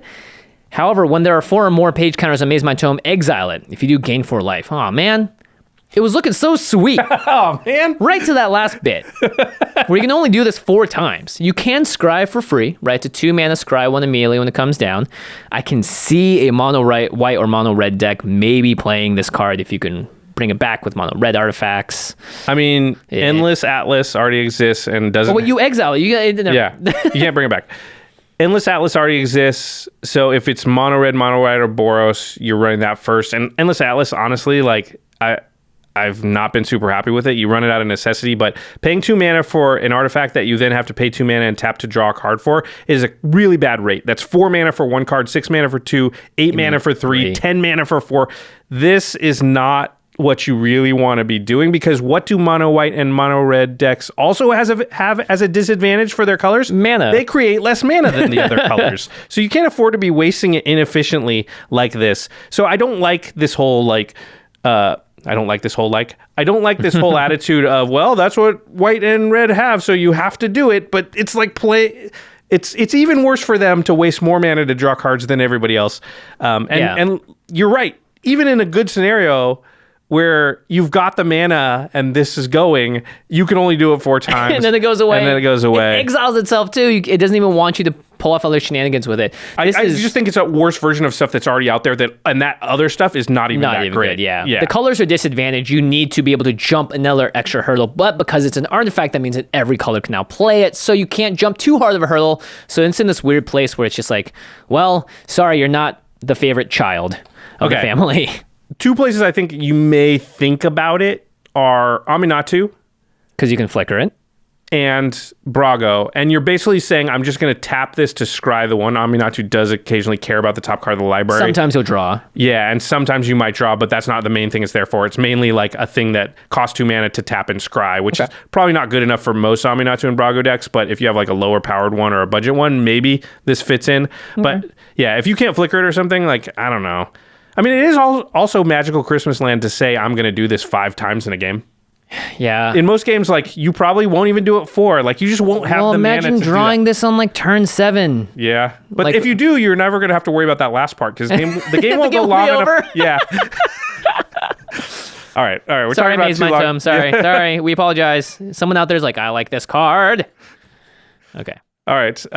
The last artifact is a creature. It's Spark Hunter Masticore. 3 mana for a 3/4. Oh. Artifact creature Masticore. Masticores always have this text, which makes them a lot worse. Is as an additional cost to cast this spell, discard a card. Could be an upside in some decks, though. True. It has protection from planeswalkers. That's pretty interesting. Has two. Oh, it's a Spark Hunter. That makes sense. Spark Hunter. It has 2 activated abilities. The first one is pay 1 mana, Spark Hunter deals 1 damage to target planeswalker. So for 4 mana, it'll kill Teferi. In general, I think you're playing this in the Super Friends heavy meta, or when you play it, other people go, oh, thank goodness. That's not one of those cards where I can pay mana into it, is it? And you're like, no, only me. Maybe you play it in like a Muldrotha deck or something like that, where you don't care if the card goes to the graveyard. Right, because you have to discard. Yeah, and it's kind of a emergency release valve for, oh no, there's a planeswalker I got to take care of. I want a tool to deal with that. Yeah. Is Hex Parasite better? It's a 1 mana 1/1. You can pay X and then black or a Phyrexian or remove up to X counters from target permanent. Yeah. Only costs 1. Yeah. Pay a Phyrexian. Yeah. This is color restricted, right? So it has to be in black. Has to be black, yeah. Okay, fine. It's probably better, but this can, become indestructible and do some stuff. Maybe, I don't know. Yeah, Okay. I think this card's you told me it's not very good. It's okay, and Super Friends metas, sure. I don't know. I mean, I sometimes you see a card, Josh, and you're like, I'm just never playing that. Yeah, listen, that's what we've been saying about a lot of cards, and how I like to wrap up the conversation about a card is like blah blah blah blah blah blah blah blah blah. But we're probably never going to see that really in reality on the battlefield during Commander games. Spark Hunter Masticore, we probably won't ever see it, or maybe it'll be just very rare if we do. Yeah, and in those cases, I do enjoy seeing these cards because it's like, oh, cool, I like what you figured out how to make it work. Because you have to jump through hurdles for certain cards like this to get to their maximum like fun time value. It's one of those ones where you go, oh, I remember that from draft. Yeah. Straight to the draft chat file. All right, the last one is a land, arguably better art than 9 lives, but they're both up there. It's called Animal Sanctuary. You can tap it to add colorless, or you can pay 2 to tap it and put a +1/+1 counter on target bird, cat, dog, goat, ox, or snake. Or, why isn't it all of them? I don't know, right? I guess that would probably be too powerful, but they have like Ornreath the Vastwood and stuff, but this creatures that enter the battlefield this turn. Okay, fine. So 2 mana to put a +1/+1 counter on your bird tribal deck, cat tribal deck, dog, goat, ox, or snake tribal deck. I think cat and dog tribal decks now might exist. Goat tribal decks are always a joke, and they do exist. And snake tribal does exist as well. Sure, Hapatra. So that's like 3 or 4. And bird tribal, sure, that exists too. So really goat and ox are the ones that don't, is what you're saying? Yeah, but, I think there are better ways to put +1/+1 counters, for instance, on all your cards, all your creatures. I'm trying to think if I would put this in my Hapatra deck. I'm not sure.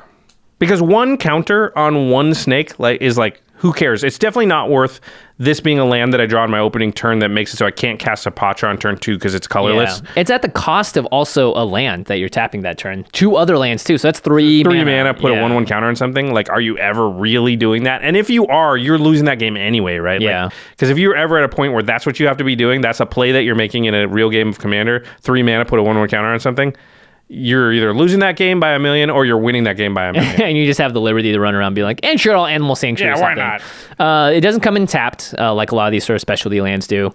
If you have a Mutavault, it's a changeling. So I was like, oh, maybe if a Marchesa deck, because again, +1/+1 counters are not what Grixis does best.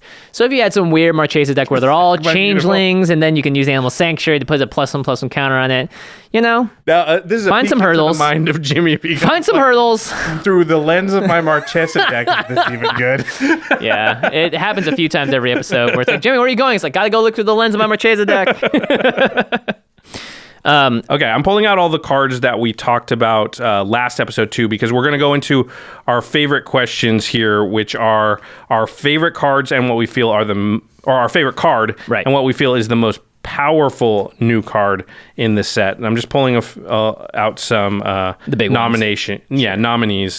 And the nominees are... I think we can narrow it down even further realistically, right? Yes. Let's see here. Probably... Okay. Another thing that we usually talk about now is how do we feel about the new cards overall? And I'm going to say I'm really pleasantly surprised by the core set, not only because there are some cards that sort of enter into the territory of fixing problems, but big reprints, especially Commander staples. It really is the year of Commander in a lot more ways than I think we expected when that first tagline was thrown around to us when we had Gavin on last year. Just because we see that they're paying a lot more attention to us in the reprints, and they're doing so even in standard sets, usually where they are much more wary of doing so because it will affect the standard power level. Like putting a Zuza into standard, for instance, might be problematic, or it might not be. So you're hoping that they've tested it out. But for us Commander players, big thumbs up in that regard. I think this set, and in general, the improvements that were made to red, as well as to a certain degree white, make me pretty up on it as a whole. And it's a core set. M15 was the first core set I really came back to, and I had many fond memories from that. And we still play some cards from that set, but not that many. I think there's going to be a lot more general staples from this one. That was some good talking. Good job. Yeah, good organizing. Okay, so I pulled aside some nominees here. I'll just read them so that they can follow along. Sure. Sanctum of All, which is the Big Daddy 5 Wooburg Shrine card. This is for most powerful new card, by the way. Yep. Teferi, Master of Time. Sublime Epiphany. Fiery Emancipation, the damage tripler. Chandras Incinerator. Elder Gargaroth, I think, is probably the best green card, or it's that or Garruk Unleashed. Yeah. Peer into the Abyss. Black was pretty lacking in this set, so there wasn't a lot of choice. Angelic Ascension, which is the sort of Path to Exile, but instead of a land, you get a 4/4 flyer. And Idol of Endurance, or 9 lives, maybe. Yeah, Angelic Ascension can also get rid of a Planeswalker, notably. Right. So I think that's probably the best white card. And then there's maybe an argument for Discontinuity, which is the stop the turn, end the turn, blue instant. It's probably closer to power level of all the other cards that aren't blue, but I think the other 2 blue cards are better than it. Yeah, which it's by it's a long distance between the rest of the cards and the blue cards here, I think. Yeah, I think if we were going to narrow it down even further, we would just say it's either Teferi, Master of Time, or Sublime Epiphany. Do you agree? I agree. And I think I would probably take Sublime Epiphany over Teferi, because Teferi, look, we just talked it up a lot, right? And other people are going to be talking it up a lot. You play it on the battlefield, people are going to be talking it up a lot. It's going to paint a big target on your back. Sublime Epiphany, I think, just out of nowhere could win you the game, might edge it a little more for more powerful. I'm going to say Teferi. I think we're going to see a lot of Teferi. I think you should get used to seeing this card in the battlefield. It's just never going to be bad. It's always going to loot you at least twice. Probably 3 times. It'll just be hard to kill fast enough for it not do that. I think we definitively say too, it's better than Jace the Mind Sculptor as a 4-mana planeswalker. For Commander, I believe so for sure, yeah. And sometimes it'll just outright win the game, go unchecked, get out early and things like that. Sublime Epiphany, I think, is very good, but it's 6 mana, later game play. I just think we're probably going to see more Teferi. I think Teferi is just going to be a staple. Yeah, close to the level of Cyclonic Rift, but not quite. More along the lines of like Smothering Tithe. You can Spark double it too, right? Make another... Think of how often we see Smothering Tithe now. I bet Teferi is like a similar level of that's how much we'll see it. Yeah, and the only thing that's stopping that from happening is that it's a mythic. Now, if we remove the blue cards from the equation, now it rises to the top. Now, this is more interesting, I think, because these cards are a little bit more... My vote is actually for Fire Emancipation, yeah. I think when I compared it to the Craterhoof Behemoth, I was like, oh yeah, this is a card that wins you the game often on the spot. Yep. Or the turn after you play it if you're still around. So yeah, I agree with you. I like that a lot. And I think my second choice would be Angelic Ascension, maybe. Oh, interesting. I kind of like Idol of Endurance just because it's something that looks like they're aiming to have white do a little more, which is kind of like mess around with certain CMC permanents and different zones. Well, let's talk about our favorite card in the set here, which is not always lined up with the most powerful cards. Let me see if there's one that didn't make these nominations. You know what? Terror of the Peaks. This has got to be my favorite card. Actually, that could have been in contention too for most powerful card. I mean, certainly. I don't think it's with the blue cards, but with Fire Emancipation. It does go infinite with some stuff for sure. And I think Conspicuous Snoop also, or even Brash Taunter. The fact that they're all red makes me very happy. Okay. These are cool cards. I think Sublime Epiphany is probably my favorite as far as, I know it's powerful also, but it's just a very Josh card as far as like, just wait around and then do the thing that I feel so safe, just like pass the turn. And if you have Vidalcan Orrery out, then you're like, oh, I didn't need to use Sublime Epiphany. I'll do something else. Yeah. So I think that's just the kind of card that really leans into how I like to play the game, which is basically feel safe and feel like I'm going to be able to deal with whatever happens because I have a variety of answers. So that makes perfect sense to me. Yeah. Okay. A cool set overall, though. I agree with you. I'm very happy with this, especially coming from a core set, and especially if you factor in the reprints. Yeah. Like factor in Azusa, Ugin, Grim Tutor. This is pretty great. And then we haven't even gotten to Jumpstart, which we're going to do a set review for because we have to, because there's a bunch of new cards. But talk about the reprints and Jumpstart. Yeah, there's a bunch there too. This is a pretty good, 3-month period as far as Magic reprints and stuff and giving things to the Commander format. So that's pretty cool. I am glad too that I think this does lower the cost of entry in a lot of different ways for players to build a certain power level of deck and get some of the staples as well. And you just get the added benefit if you're out there and you're in an LGS finally and cracking some packs, you might just get some of these great staples as well. Yeah, really, really cool. All right, to the listeners, what is your favorite new card from M21? Are there any that you think are going to make a big splash in Commander that we did not talk about? Or are there any interactions that you see that we didn't talk about? Or, these are new cards. Oftentimes we get small little rule things wrong on a couple of them. Go ahead and point that stuff out in the comments and stuff. Just I want to know what is like the common that's going to rock our minds that we didn't think about, because we talked about a couple of uncommons here, but no comments. I'm sure there's at least one in there that's like, hey, don't forget, Pauper people rejoice. I think there's a common that's like 1 black instant, sack a creature, draw 2 cards, which I think is probably playable and pretty good. Cool. All right, if you want to get any of the cards that we just talked about, or all the cards we just talked about, or any of the Jumpstart cards, or any of the Double Master stuff that's coming up, or Commander Legends, Mystery Boosters, Ikoria. C20, all this stuff, cardkingdom.com/commandzone is the place to go.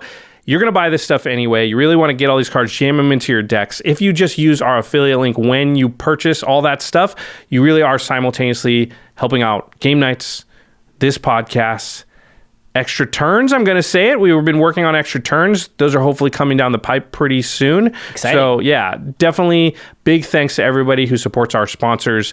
They do make all this stuff possible. Yep. And hey, look, they said it was a good year for Commander players. It's also a good year for dog and cat lovers. And UltraPro's got your back covered, because look at Josh's playmat. Look at that. It's so cute. And there's a bunch of actually other dog arts that they've been making playmats for. UltraPro, again, highest quality playmats in the business, bar none. They've been doing it for the longest. You want to go to them.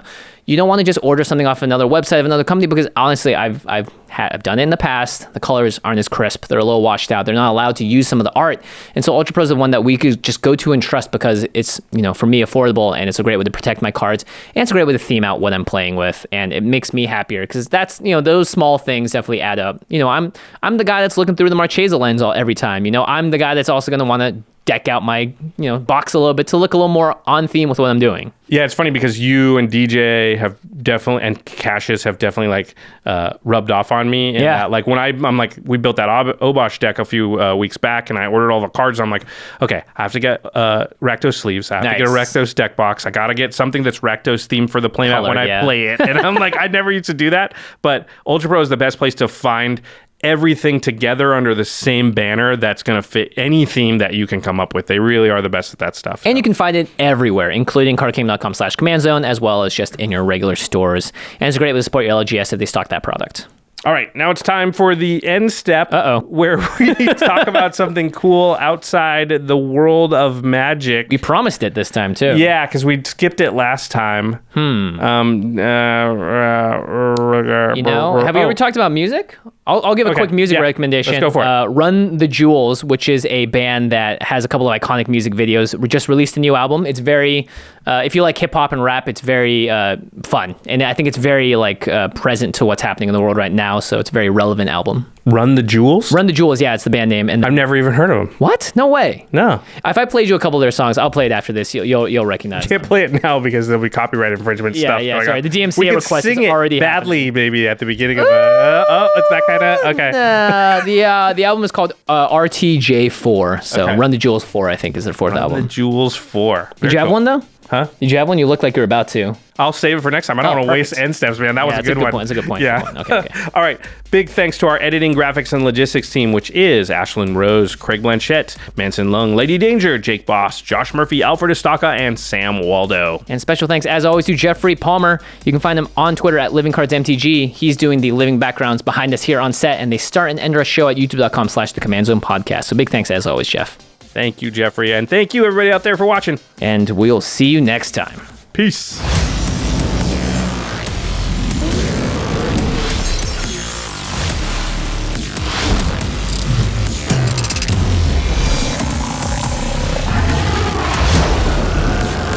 Thank you for your attention. For further inquiries, send an email to commandcast@rocketjump.com or ask us on Twitter at JFWong and at Josh Lee Kwai. See you later, alligator. Greetings, humans.